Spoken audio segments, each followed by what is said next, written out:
Primera de Pedro, capítulo 3. Vamos a estar en la última porción de este capítulo y iniciamos también el capítulo 4.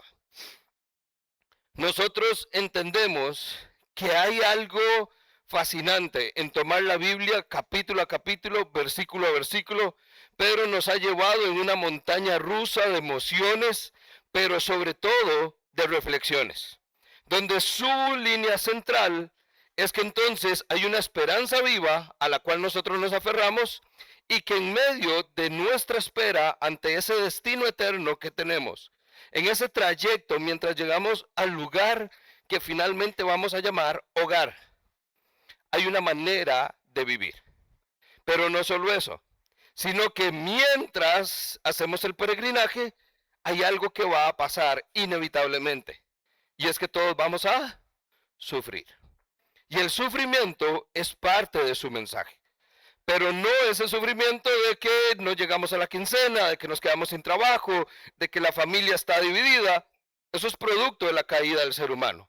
Estamos hablando de ese sufrimiento que llega a causa de entender que si Cristo es mi prioridad, yo vivo diferente y soy diferente.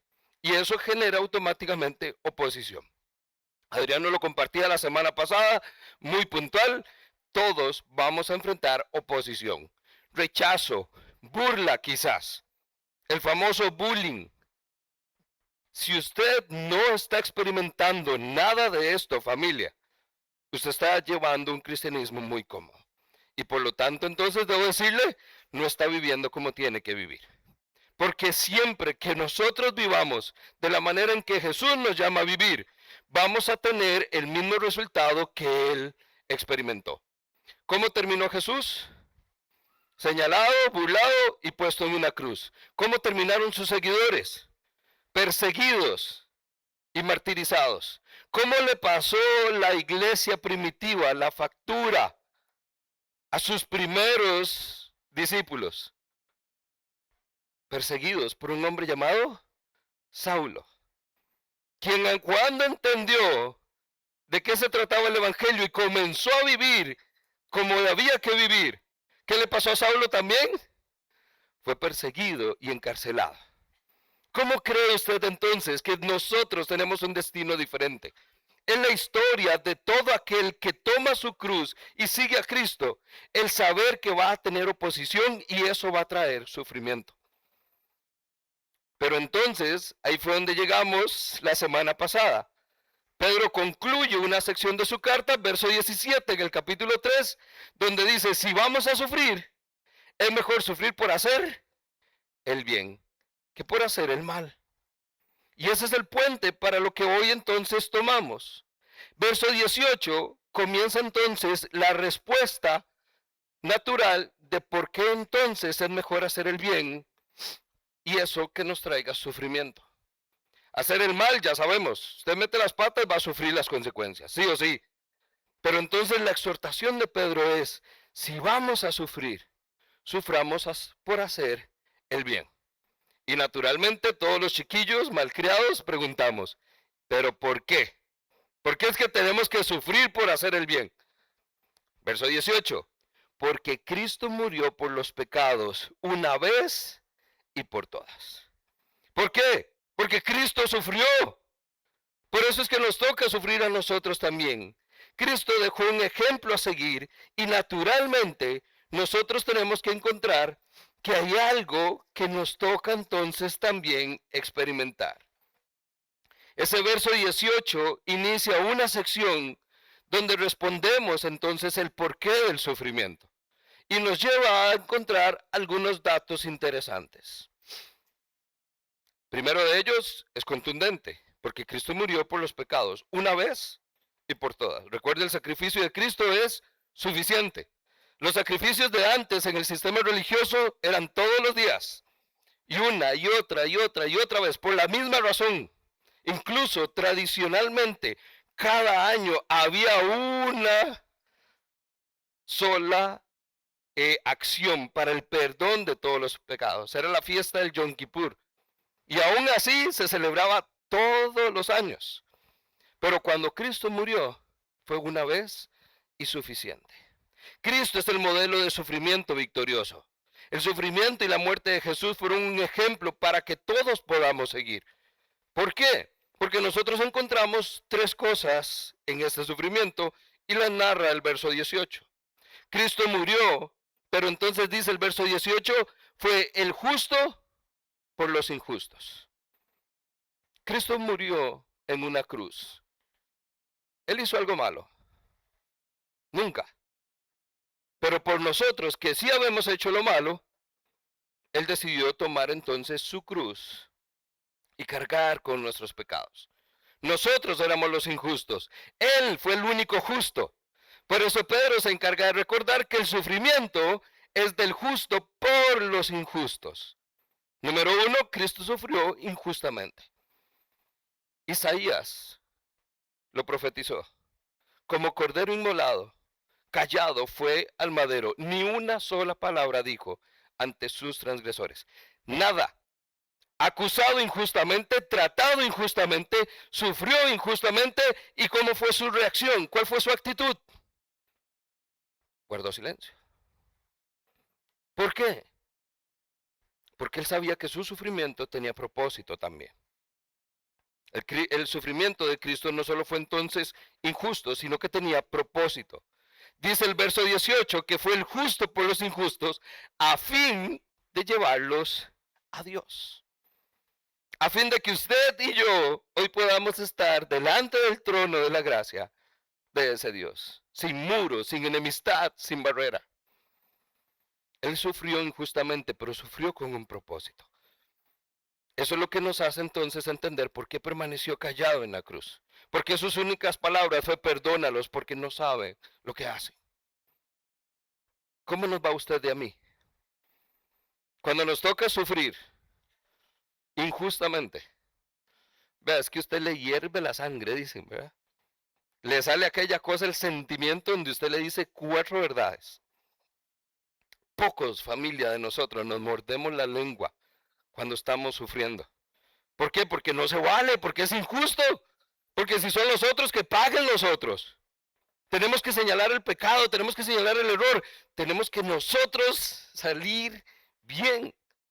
Pero la actitud de Cristo fue diferente. ¿Por qué? ¿Por qué sufrir como Cristo?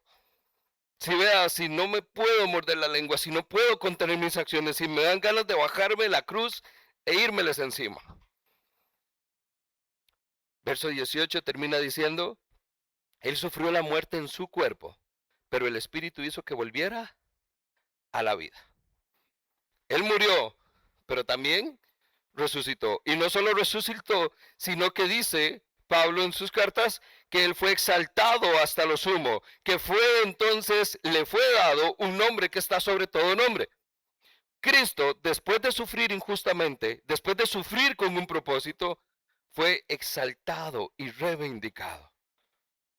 Así nosotros entonces tenemos la esperanza viva que es Cristo, de que así como sufrimos con Él, nosotros también vamos a ser reivindicados con Él.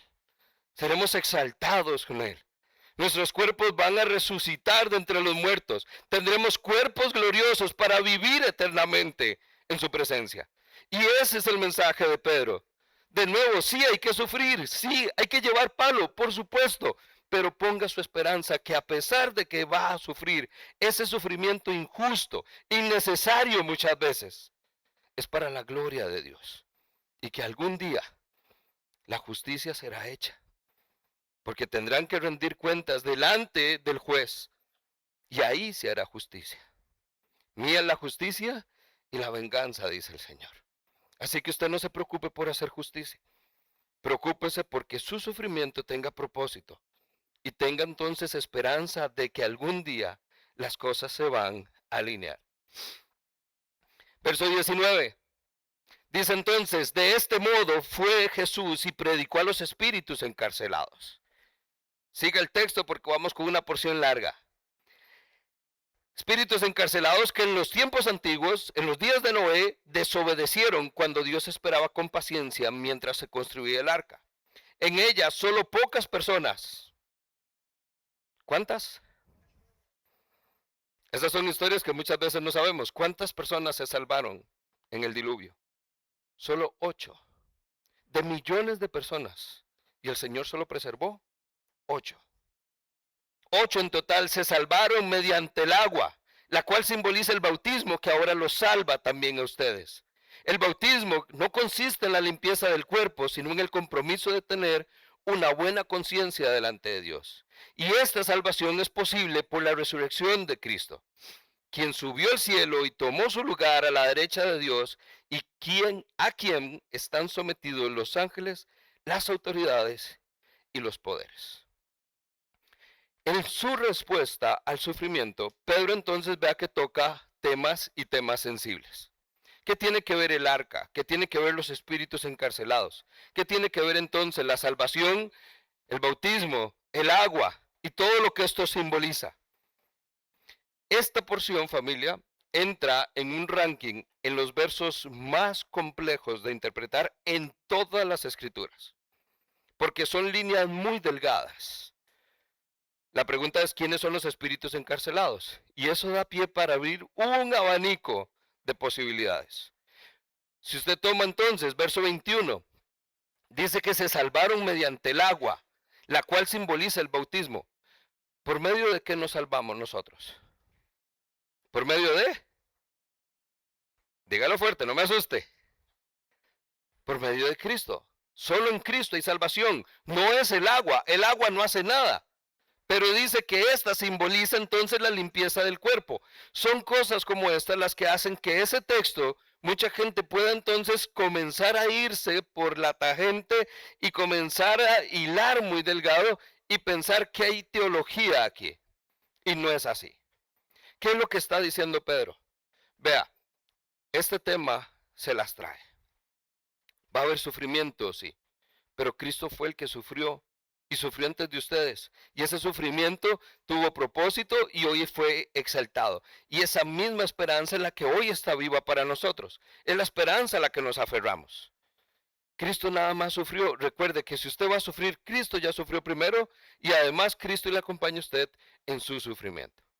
Y en medio de todo, Dios siempre ha preservado un remanente. Por eso es que esa porción está ahí. Porque entonces todos pecaron, pero Dios eligió a 8 para poder rehacer la historia del ser humano. Aún así, ¿qué pasó con ese pueblo nuevo? Se volvió a rebelar, volvió a pecar. Y Dios entonces manda juicio, pero siempre hay un remanente. Váyase a Apocalipsis, ¿cómo termina la historia de la humanidad? La gente se sigue rebelando contra Dios y sigue habiendo un remanente fiel que sigue creyendo en la promesa de Cristo Jesús. Ese es el mensaje de Pedro. No se preocupe por los demás, preocúpese por usted mantener firme su esperanza viva en Cristo Jesús. ¿Qué es lo que realmente importa entonces? Número 1, seguir el ejemplo de Cristo. ¿Cómo sufrió Cristo? Injustamente. Sufrió con propósito, pero también su sufrimiento trajo exaltación y reivindicación. Así que hay que sufrir como Cristo sufrió. Toca, familia. Y no es de que de ni modo. ¿Y usted cómo está de aquí? Venga, únase aquí a todos los que estábamos ya con espíritu caído porque vamos a sufrir. No, porque no es el sufrimiento, es la esperanza que hay cuando el sufrimiento pase. Pedro abre su carta diciendo que aunque les toque sufrir por un corto tiempo, familia, somos peregrinos y nuestro viaje por este mundo es así un cachito comparado con la línea de la eternidad. Así que usted no lo abraza como ni modo, toca. Usted lo abraza con propósito y esperanza eterna. Amén.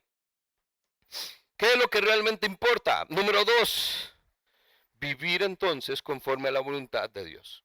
Pedro entonces introduce una sección que no es nueva en cuanto a contenido, sino en cuanto a objetivo.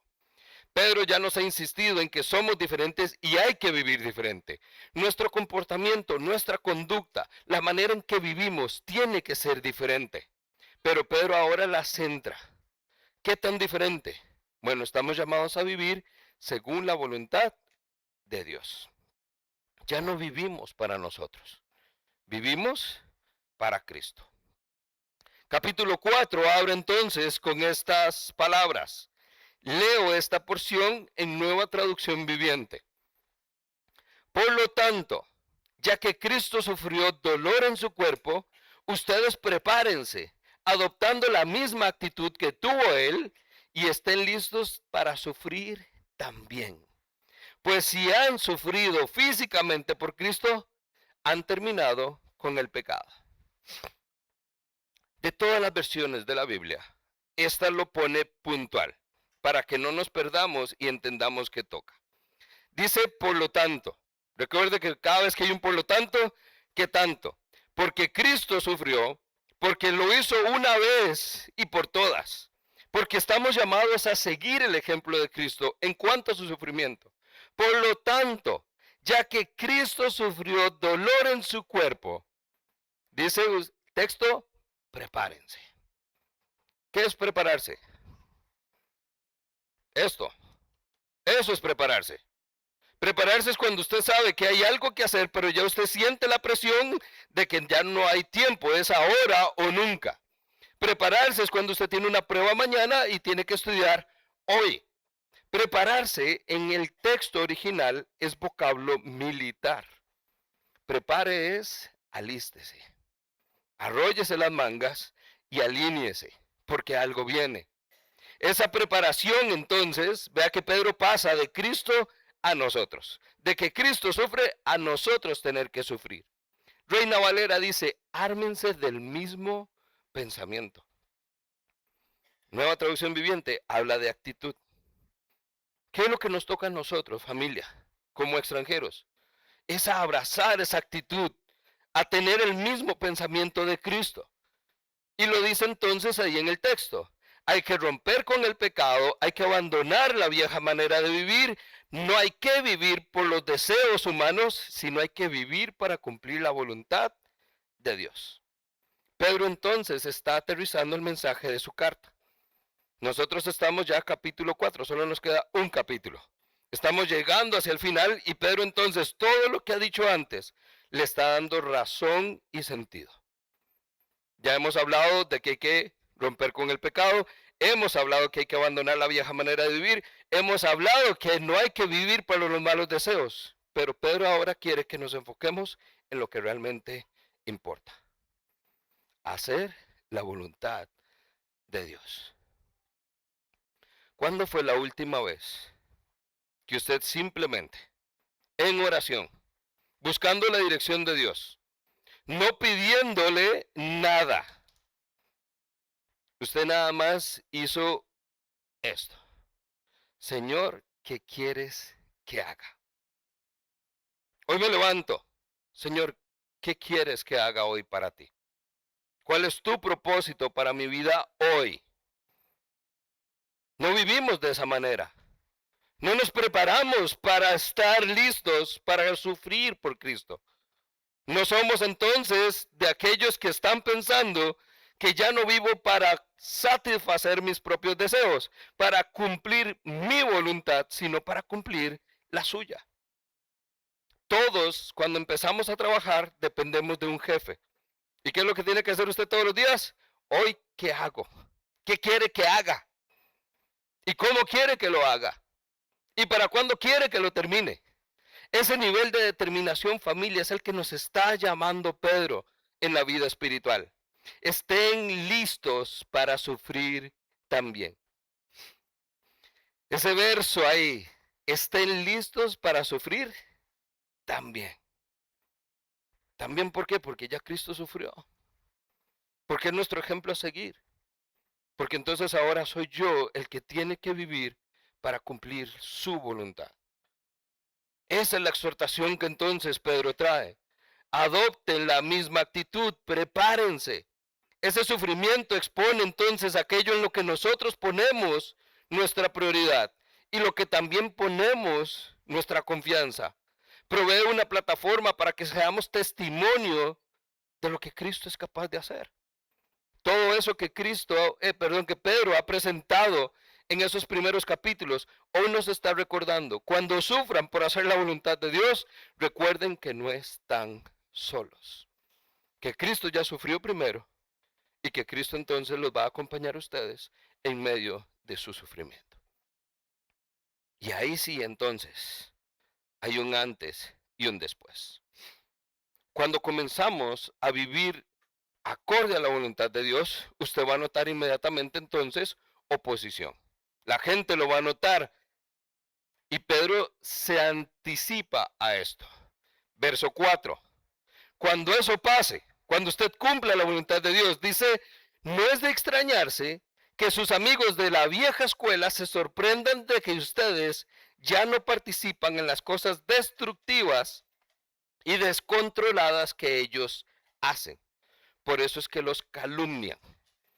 Vea entonces lo que recuerda Pedro, que todos tenemos amigos de la vieja vida. ¿Cuántos de ustedes, cuántos de nosotros todavía tenemos amigos de la vieja vida? Ahí entonces estamos diciendo, Padre, pero es que yo quiero cambiar, yo quiero servirte, yo quiero vivir para ti. Pero ahí ando todavía con esas voces que me dicen, pero vamos, pero haga. Amigos de la vieja vida.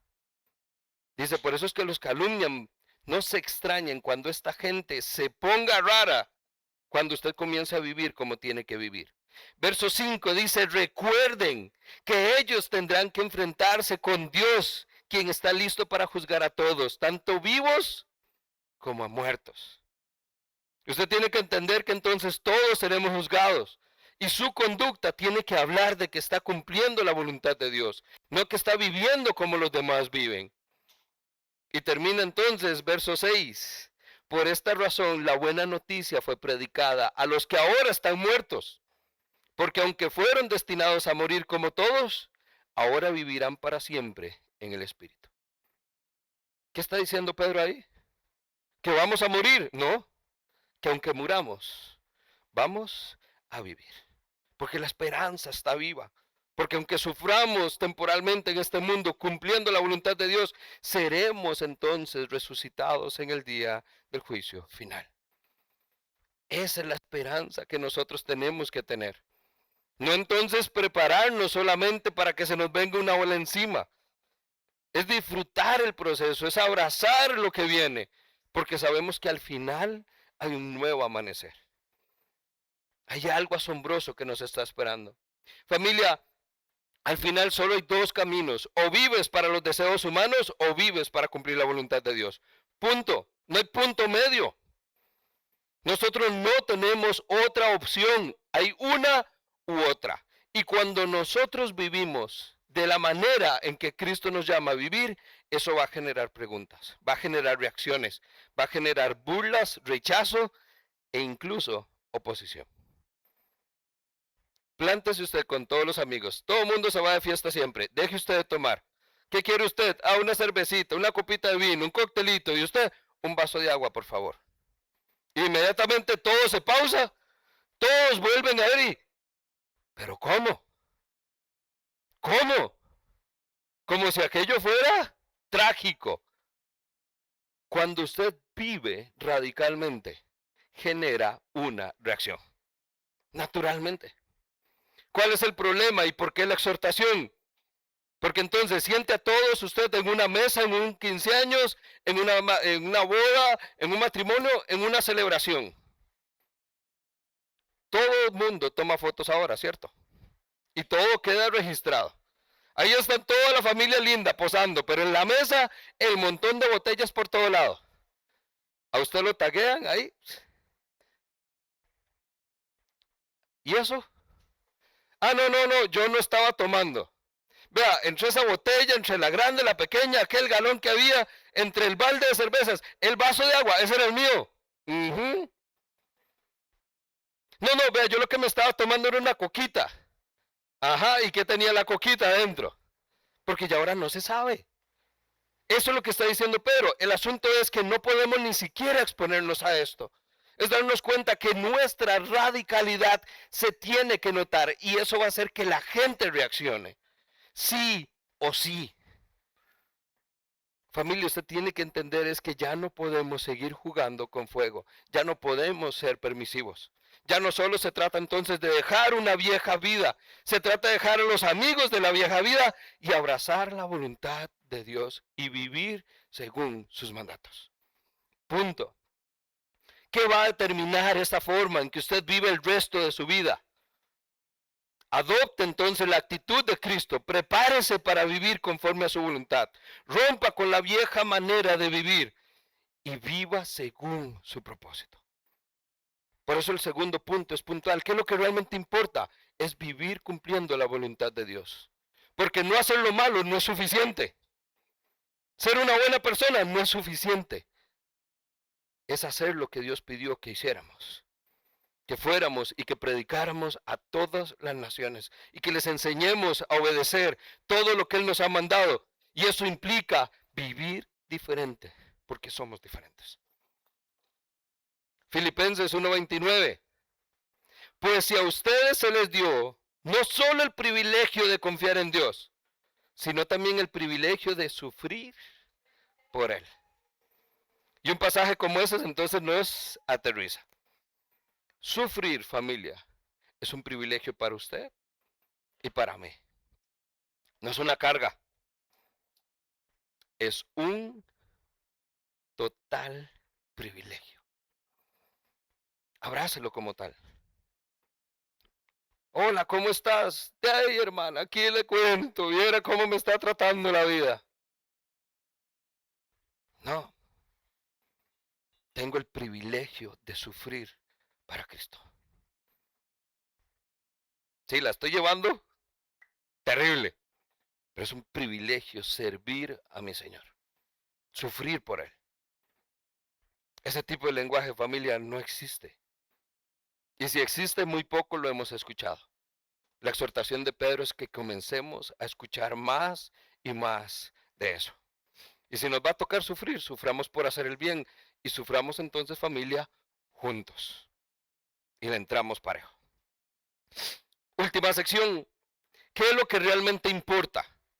No solo entonces es seguir el ejemplo de Cristo, no solo es entonces vivir cumpliendo la voluntad de Dios, tenemos que aprender a invertir en lo que tiene valor eterno. Porque si el viaje que nos queda es corto, no tenemos que pensar en llevar mucha cosa. Todo lo que llevemos nos tiene que caber aquí. ¿Qué es lo que realmente importa?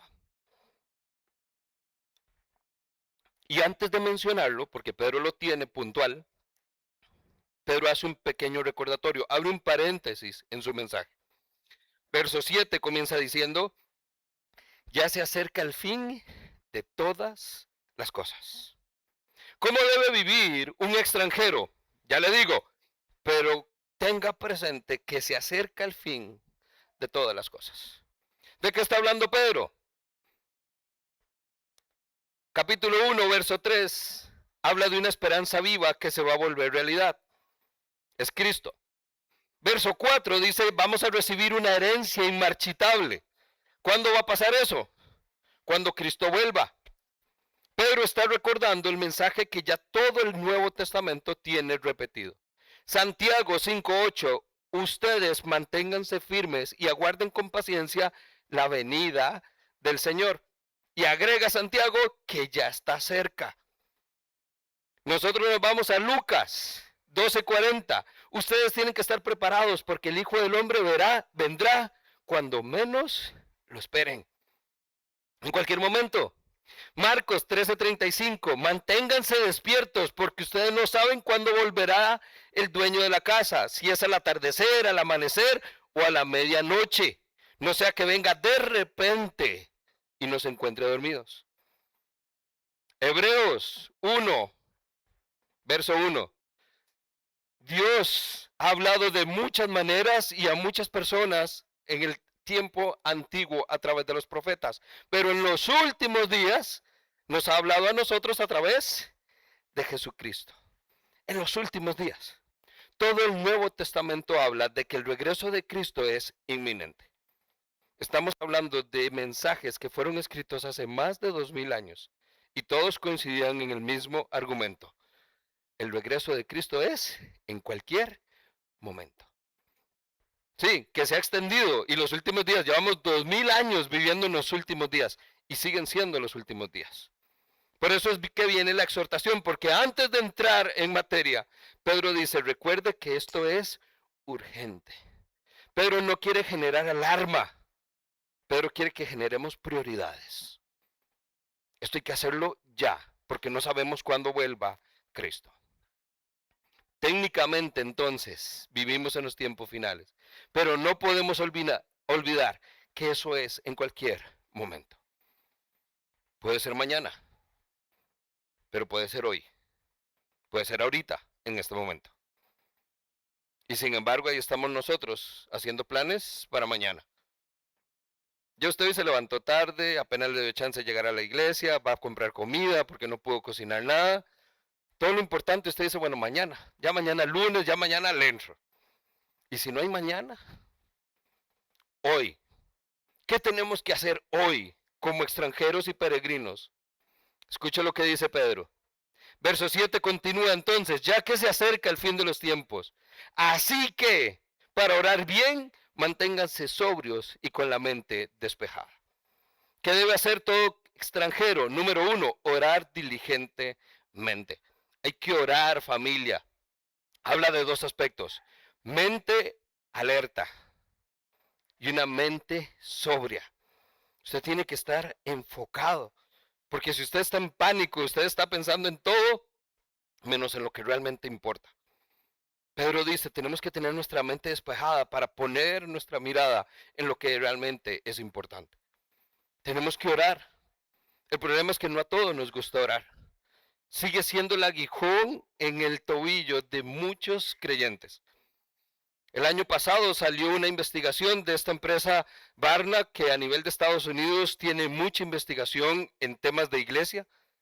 Y dice que entonces todos los creyentes que fueron entonces entrevistados afirman que su tiempo promedio de oración es, ¿cuánto creen?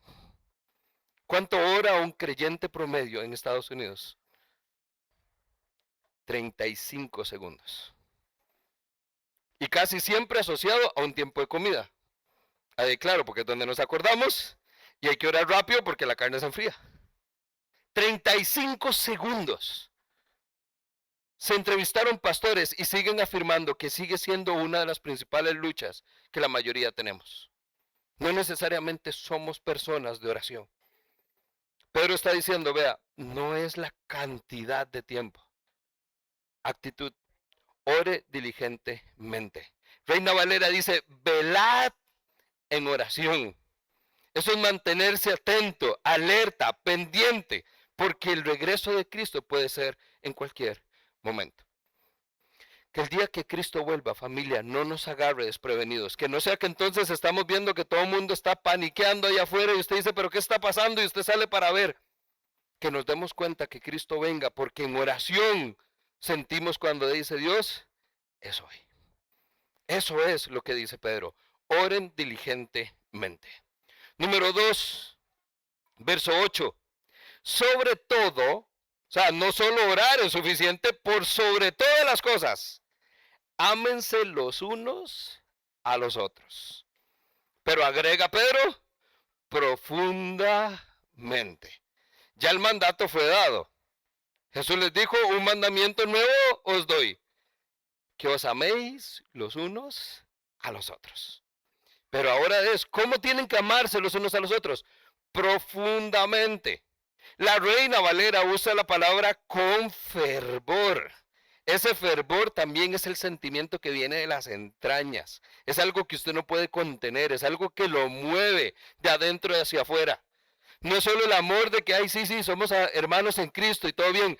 Es un amor que realmente se manifiesta en su plenitud. ¿Por qué? Porque el amor cubre multitud de pecados. Pedro no está diciendo que entonces nos amemos y que no importa el pecado de cada quien, no pasa nada, igual nos amamos y nos abrazamos. No, seguimos luchando contra el pecado, pero ese amor fraternal es el que entonces evita que sigamos viendo y señalando la astilla que tienen muchos en el ojo, olvidando el yunque que podemos tener nosotros metidos primero.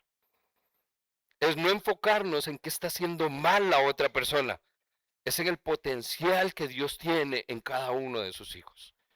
Eso es lo que quiere decir que ese amor cubre multitud de pecados. Es esa expansión de la gracia que hace que entonces veamos con los ojos de Cristo, con la esperanza de que todos vamos a ser glorificados en algún momento. Es ese amor que nos permite entonces, verso 9, practicar la hospitalidad entre nosotros sin quejarnos. Dato curioso, ¿sabe qué significa hospitalidad? Ser hospitalario. ¿No entiendes? ¿Qué significa ser hospitalario realmente? No solo es abrir las casas y ofrecer cafecito y limpiar y ofrecer el mejor asiento. En la hospitalidad, ese vocablo, la hospitalidad viene de cuando se dio el mandamiento desde el origen, Éxodo, al pueblo de Israel, de amar al prójimo. Hospitalidad es tratar bien al extranjero. Pedro dice que entonces debemos amarnos los unos a los otros porque somos extranjeros en esta tierra. Y por lo tanto practicamos la hospitalidad. Esa hospitalidad es el que habla de un amor sincero. Amar de manera visible, amar de manera práctica. Familia, porque lo eterno no se mide por lo que usted sabe y ha aprendido, sino por su capacidad de amar desinteresadamente a otros. Juan 13:35, en esto sabrán que son mis discípulos, porque se aman los unos a los otros. Y hoy sigue siendo la actitud más señalada de los no creyentes hacia la iglesia. Que nos jactamos de muchas cosas, pero los peores pleitos y las peores discordias se dan entre dos personas creyentes. Hermanos incapaces de amarse el uno al otro. ¿Qué es lo que realmente importa? Amar profundamente. Con todo. Y por último, dice Pedro, verso 10. Cada uno ponga al servicio de los demás el don que haya recibido, administrando bien la gracia de Dios en sus diversas formas. Reina Valera dice, la multiforme gracia de Dios. El que habla, háblalo como quien expresa las palabras mismas de Dios. El que presta algún servicio, hágalo con la fortaleza que Dios le proporciona. Porque así será en todo alabado por medio de Jesucristo, a quien sea la gloria y el poder por los siglos de los siglos. Amén. Sirvan apasionadamente. Eso es lo que realmente importa. Sirvan como buenos administradores de la multiforme gracia. Estos dos pasajes, familia, nos hablan de 4 aspectos que cambian nuestra manera de vivir. Número 1, todos han recibido un don. Al menos uno. ¿Quiénes? Todos. Eso quiere decir que en este momento, casi casa llena, tenemos por lo menos 120 dones a disposición de la iglesia. La pregunta es ¿por qué no se siente entonces tanto? ¿Por qué no vemos el Espíritu moverse de una manera sobrenatural en muchas ocasiones? Porque ahí están todos esperando que alguien les diga que puede hacer algo. Y el Espíritu de Dios por dentro dice, espere nada más, deme cancha. Todos hemos recibido un don, al menos uno. Número 2, no todos los dones son iguales. Pero lo encasilla entonces el que habla, que hable bien, el que sirva bien. Pero eso es nada más un marco de referencia. Eso quiere decir que hay unos dones muy visibles y hay otros dones que usted ni cuenta se da de que están pasando. Nadie sabe. ¿A cuáles aspiramos? Es que todos queremos estar en tarima, todos queremos ser expuestos, todos queremos que sepan que yo soy el que estoy haciendo algo. No, todos los dones son diferentes, así que deje de andar usted deseando el don de alguien más. Ay, qué lindo si yo pudiera cantar con esa voz que tienen. No, si no le tocó ese, pues déjese ya de cosas. Otro, otro vendrá. Número 3, debemos poner el don al servicio de los demás. Lo que sea que Dios le haya dado, no es para usted. No fue un regalo especial para usted. Es para que por medio de usted otros puedan ser edificados. Y punto número 4, dice el texto, que así será Dios en todo alabado por medio de Jesucristo. Cuando servimos, Dios es alabado. Lo cual entonces, de una forma muy práctica, es qué tanta alabanza nos dejamos hoy nosotros que le correspondía al Señor. Qué tanto Dios pudo haber sido alabado por el ejercicio de nuestros dones y por esa inercia espiritual que tenemos. Dios no se llevó su gloria porque no hicimos lo que nos tocaba que hacer. Quien vive esperando a Cristo aprende a vivir su vida realmente en lo que importa. La esperanza futura nos debe llevar a invertir en las cosas que tienen valor eterno. Ahí es donde está, nuestra atención. ¿Qué es lo que realmente importa que lleve conmigo? Porque todo lo demás pierde su valor. Familia, lo que está para nosotros esta mañana es esto. Lo que realmente importa no es lo que tenemos, sino el tiempo que nos queda, si lo vamos a aprovechar para amar profundamente, para servir apasionadamente y para orar diligentemente. ¿Se dio cuenta cómo dejamos de lado entonces el tema del sufrimiento? Es solo la premisa. Es solo el recordatorio de que hay algo que va a pasar. Sí, vamos a estar sufriendo, pero mientras sufrimos, debemos estar enfocados en lo que realmente importa. En reconocer que entonces lo que vamos a hacer, que tiene un impacto en la eternidad, es orar, amar y servir. Nada más. Tantas cosas que pudo haber agregado Pedro, que son importantes en la vida cristiana. Tantas cosas que podrían entrar en una lista de iglesia, de cosas que pueden hacer que los ministerios transformen la vida de la familia. Y Pedro dice 3 cosas: orar, amar y servir. Y si me lo permiten, familia, Pedro incluso nos lo dejó relativamente fácil, porque es entre nosotros. Ni siquiera es que tenemos que hacerlo con los de afuera. Entre nosotros. Empecemos el cambio en casa. Pongamos nuestra esperanza viva delante de nosotros, que eso sea lo que nos marque. Que el sufrimiento sea nada más uno de los procesos más que nos toca vivir. Pero que lo que nos lleve a abrazar esta vida nueva a la que hemos sido llamados,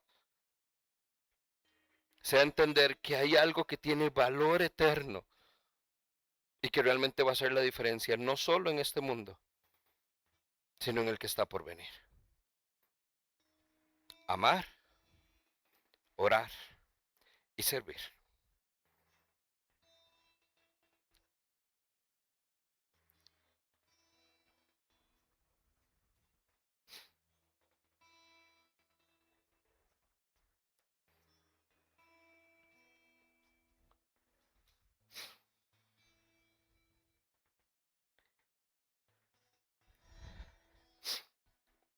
3 cosas podemos llevarnos en nuestro corazón. Entre muchas cosas que hay que hacer, entre ellas orar, amar y servir, hay 3 principios que pueden hacer que nuestra vida comience a notarse diferente. El primero de ellos, Cristo nos llamó a vivir para la voluntad de Dios, no para nuestros propios deseos. En otras palabras, Cristo mostró lo que realmente importa. Así que todo lo demás, todo lo que usted quiere hacer, todo lo que ya hizo, Pedro dijo, ya suficiente con eso. Enfóquese en lo que realmente importa. Cambie, déjelo ya, corte de raíz y comience a vivir según la voluntad de Dios. Lo segundo es el tiempo. El tiempo es limitado, familia. El regreso de Cristo es inminente, puede ser en cualquier momento. Pero no por eso entonces podemos nosotros vivir alarmados, sino vivir enfocados en aquello que realmente importa, en lo que Pedro está poniendo delante de nosotros, en 3 acciones que realmente transforman la manera en que vivimos. Enfocados, no dispersos. El mundo cada vez tiene una locura más para llamar la atención. No importa. Enfocados en lo que realmente importa. Y número 3, una vida transformada por Cristo Jesús se va a notar cuando entonces nosotros entendemos que Cristo es quien vive y lo que refleja en nosotros es una vida de oración, de amor y de servicio. Nada más. Porque es lo que realmente importa. Así que yo le pregunto hoy, ¿cómo va a vivir usted el tiempo que le queda?